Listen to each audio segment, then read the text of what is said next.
पहली बार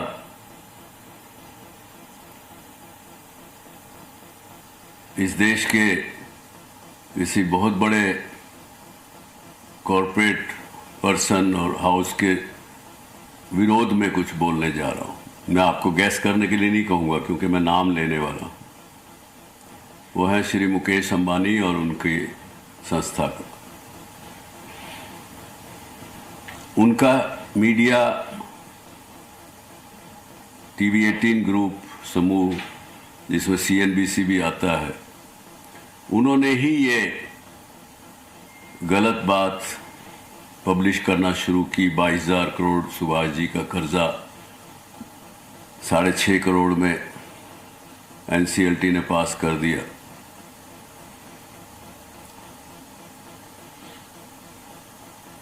कल उनके चीफ एडिटर साहब को एक मित्र ने फोन भी किया, कहा भाई ये क्यों कर रहे हो आप, गलत न्यूज़ देंगे तो आपकी क्रेडिबिलिटी भी खराब होगी। उस बेचारे ने यही कहा कि मुझे तो ऊपर से निर्देश है, जो निर्देश है मुझे करना पड़ेगा। अब ये बात जब पता लगी तो मैंने कल शाम को मुकेश जी अंबानी को फ़ोन भी किया। उनको पता नहीं फ़ोन मेरा मिला नहीं मिला, मिलता है अक्सर, उनका फ़ोन भी आ जाता है, अभी फ़ोन नहीं आया। सुबह मैंने उनको एक चिट्ठी लिखी है, उन तक पहुंच गई होगी, नहीं पहुंची होगी तो पहुंचेगी, लेकिन फिर भी मुझे लगा कि मुझे आपकी और जनता की अदालत में अपना विषय रख देना चाहिए। उसके बाद जो होगा वो ठीक होगा। यही श्री मुकेश अंबानी हैं जिनके पास मैं गया था जब मेरा समस्या शुरू हुई जनवरी 19 में। कुछ हद तक उन्हीं के आदमियों ने उस दिन एक ही दिन में 40% जी का शेयर तोड़ा था। पकड़ नहीं सकते। पकड़ क्यों नहीं सकते? क्योंकि सैकड़ों हजारों कंपनियां उनके बेनामी हैं जिससे स्टॉक ऑपरेशंस होते हैं। कैसे पकड़ेंगे?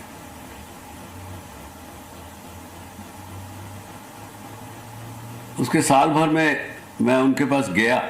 मैंने कहा भाई आप जी खरीद लो, मुझे तो बेचना है क्योंकि मुझे कर्जा चुकाना है। उन्होंने एक हितैषी के रूप में दिखा के उनको बोल के कहा, उन्होंने सुभाष जी आप क्यों इतना ब्याज समेत बैंकों के पैसे चुका रहे हो, कोई नहीं चुकाता। ये सलाह उन्होंने दी और मैं वापस आ गया। उसके कुछ समय बाद उन्होंने जी को दूसरे गलत तरीके से हथियाना चाहा। इन्वेस्को नाम के एक हमारे इन्वेस्टर थे, उनके साथ मिलके हथियाना चाहा। ऑफर ऐसी दी जो कि मेरे परिवार के लिए अच्छी थी लेकिन माइनॉरिटी शेयर होल्डर्स के लिए ठीक नहीं थी, इसलिए हमने मना किया। उसके बाद हमने सोनी के साथ जी का विलय करने का निर्णय किया क्योंकि चारा नहीं था। हमारी कॉरपोरेट कंपनियों का, जैसे मैंने एक कल के प्रेस रिलीज में भी कहा, 45,000 करोड़ का कर्जा था हमारे ऊपर, हमारे परिवार पर, हमारे ग्रुप के ऊपर। जो बुजुर्गों ने सिखाया है कि किसी का पैसा रखना नहीं, देना है।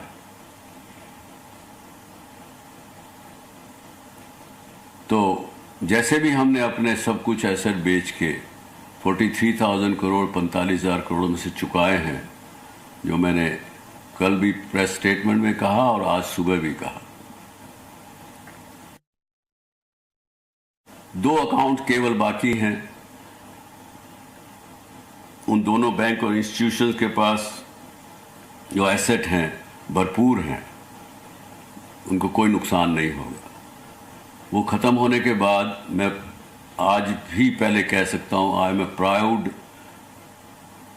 corporate citizen of this country who has not ran away despite problems, despite financial stress. There has been my family have been also angry with me because I made mistakes. Still, there is no other parallel of this size which has paid each one of you bankers, if you are also listening.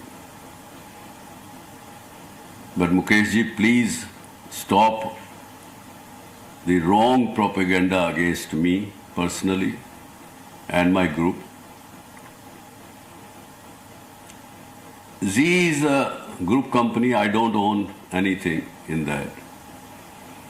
In fact, I don't own anything now after implementing this NCLT order.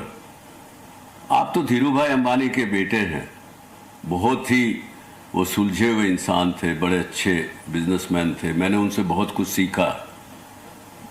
आपके पिता से मैंने बहुत कुछ सीखा है, तो मुझे लगता है आपने नहीं सीखा।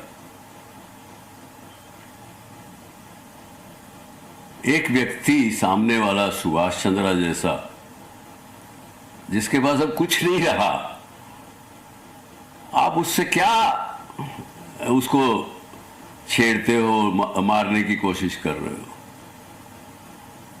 मैं तो खाली हो चुका हूं, मेरे पास कुछ लूज करने के लिए है नहीं। आपके पास बहुत कुछ है लूज करने के लिए। तो एक बार फिर आपसे मैं हाथ जोड़ के प्रार्थना करता हूं, ये सब अपने लोगों को रोकिए।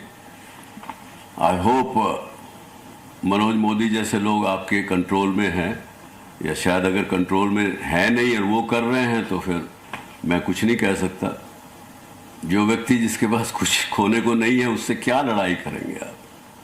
लेकिन वो आपको बहुत नुकसान पहुंचा सकता है। मैं अपने आप को डिफेंड करूंगा अगर आप ये सब चीज़ें करते रहेंगे। तो आप ये भी समझ लीजिए कि आपके कपड़ में बहुत बहुत स्केलेटन रखे हुए हैं। तो please stop it and report anything which is right in your media. Don't do the witch hunting. आपके लोग सरकार को जोड़ रहे हैं मेरे साथ कि सरकार ने मेरे लिए लाभ पहुंचाया। बहुत से लोग कह रहे हैं कि मैंने श्री नरेंद्र मोदी को 13-14 में सपोर्ट किया, उसकी वजह से सरकार मेरे को मदद कर रही है। हाँ, किया मैंने सपोर्ट, लेकिन वो जनता की आवाज़ थी जिसको जी न्यूज़ ने पहुंचाया और उजागर किया। मेरी इतनी मुसीबत में मैंने उनसे, उस सरकार से कभी कुछ नहीं मांगा। कुछ मांगता तो शायद वो मदद कर सकते थे, करते शायद, लेकिन मैंने कभी मांगा ही नहीं।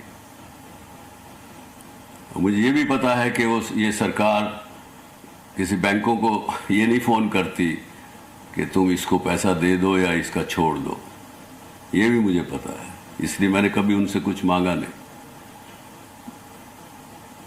एक कांग्रेस के मेंबर पार्लियामेंट जिन्होंने इस झूठ को उजागर वापस किया, मेरे साथ रहे हैं राज्यसभा में, आज भी हैं। एक शिवसेना की लेडी मेंबर पार्लियामेंट, वो भी मेरे साथ वहाँ पे राज्यसभा में रही है। दोनों को मैं निजी रूप से जानता हूँ। ये भी जानता हूँ कि दोनों बहुत, कभी उन्होंने गलत विषय राज्यसभा में मैंने उनको उठाते हुए नहीं देखा। ये कल उठाया उन्होंने, क्योंकि आखिर तो उनको भी अपनी आपको राजनीति चलानी है, उनकी पार्टी को भी धन की आवश्यकता, और आपके पास धन बहुत है देने के लिए। तो प्लीज़ ये गेम मत खेलिए, कहीं ना कहीं वापस आपके ऊपर ही आएगा।